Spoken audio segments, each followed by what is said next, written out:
But Lego, he just got here. What are you talking about? Yeah, I know.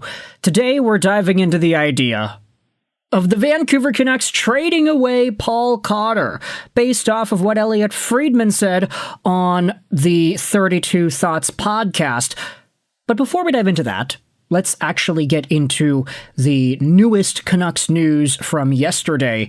Vancouver Canucks general manager Ryan Johnson had announced that the club had hired Ryan Stewart as the team's director of hockey strategy and player evaluation, as well as Adam Sergeant as a pro scout. This was brought upon us yesterday, and there was an entire article going out there and showcasing what these guys had done.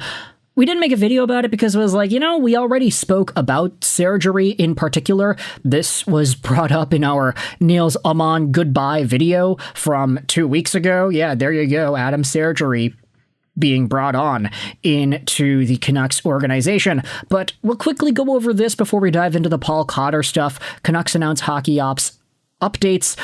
Ryan Stewart, director of hockey strategy and player evaluation. Surgery is a pro scout. Ryan Johnson went out there and said this, that Ryan brings a championship pedigree and a wealth of hockey knowledge to this brand new position. He is someone we will lean on internally to help provide insight and information for our front office. With all of his varied experience wearing a number of different hats, Ryan is a big asset for our group moving forward. By bringing in Ryan, and with the addition of Adam to our pro scouting ranks, our organization continues to invest in the areas needed to help our team grow and develop during this stage of our rebuild. Stewart joins Vancouver, having spent the previous 4 years with the Sharks as a pro personnel senior advisor, where he oversaw the Sharks pro staff in North America and Europe.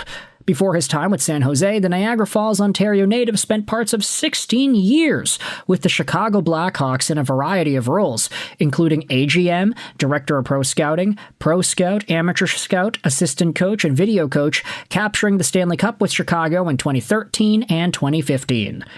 He began his front office career in 2004-2005 with the Greenville Growl as an AGM and assistant coach, before moving to the role of GM in 05-06. Stewart also played in the ECHL, which is pretty cool. Meanwhile, Adam Sergeant joins the Canucks after serving as the director of scouting for the Penticton Vs of the WHL. We spoke about Sergeant in the Niels Amon video, but this is a guy that was a part of a very good organization in Penticton and was also a part of a very good Sherwood Park Crusaders system in the AJHL for a long time there. Obviously, Sergeant is moving his way up the ranks and now suiting up in a Vancouver Canucks-related role. This is going to be pretty cool. With that said, though, let's dive into the actual player discussion, because Paul Cotter is a guy that I think we can dive into as a short-term rental, and potentially a guy that helps the Canucks get further along in this rebuild. Cotter, 26 years old, 6'2", 212. We already did make a video talking about him when he was signed by the Vancouver Canucks in free agency. 1-year deal, $2.15 million a year, a big pay raise from the $775,000 that he had been making per season previously. He had 15 points in 79 games this most recent season, but the season beforehand, he had 22 points in 79 games, which included 16 goals. We did mention this back in the prior video, but Paul Cotter opened up the 2024-2025 season as one of the top goal scorers in the league. He had himself 5 goals in the opening, however many games this is, of the year. And sure, he only scored 11 throughout the rest of the season afterwards, but there was a period where Paul Cotter was the top goal scorer in the league, and a lot of that had to do with the fact that New Jersey just played more games than everybody else at the start of the year because they were in Europe.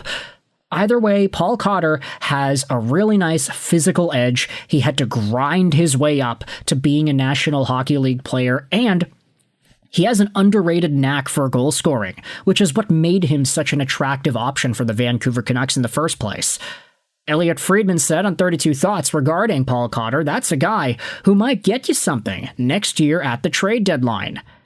He could essentially be this year's version of a Kiefer Sherwood. And honestly, I get that Sherwood was a fan favorite. He had his moments, he had his pops, he had the hits, and he had the hits record.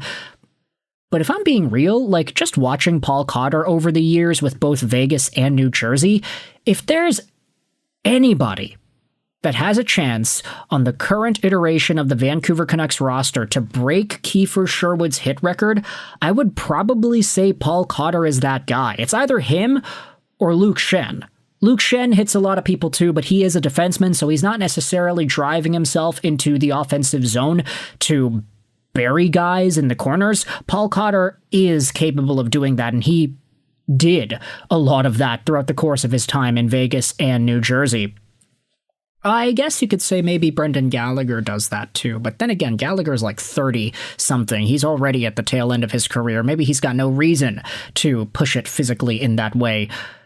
Paul Cotter could be Kiefer Sherwood, and I'm not necessarily saying that he's going to be leading the Vancouver Canucks in goals like Sherwood was for an extended period of time. Let's be reminded of the fact that for weeks after Kiefer Sherwood was traded away from Vancouver, his 17 goals in 44 games still was the number one goal-scoring name listed on the team. He had 19 goals in 78 games the year before that. He had 23 goals in total the most recently completed season. Kiefer Sherwood is a beast.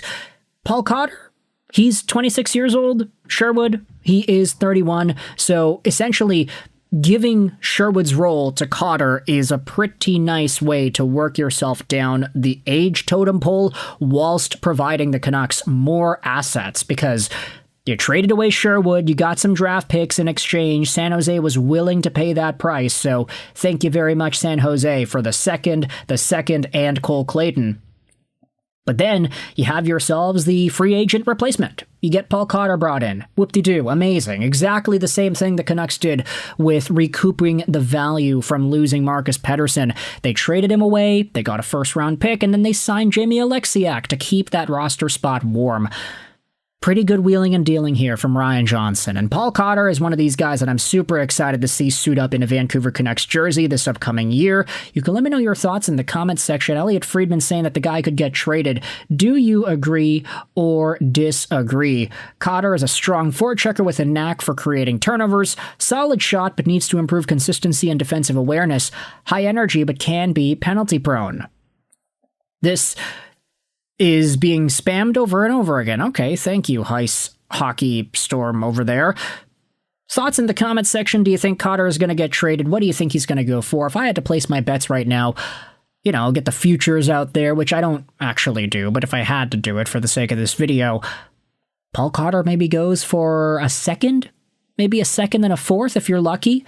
Kiefer Sherwood got a prospect in 2 seconds, so I think listing Cotter as a second or maybe even just a third, maybe a third and a third is fine, right?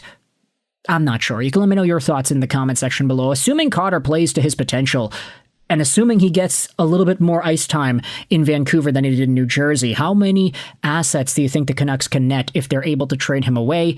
I hope you enjoyed this video. Sign on, and bye.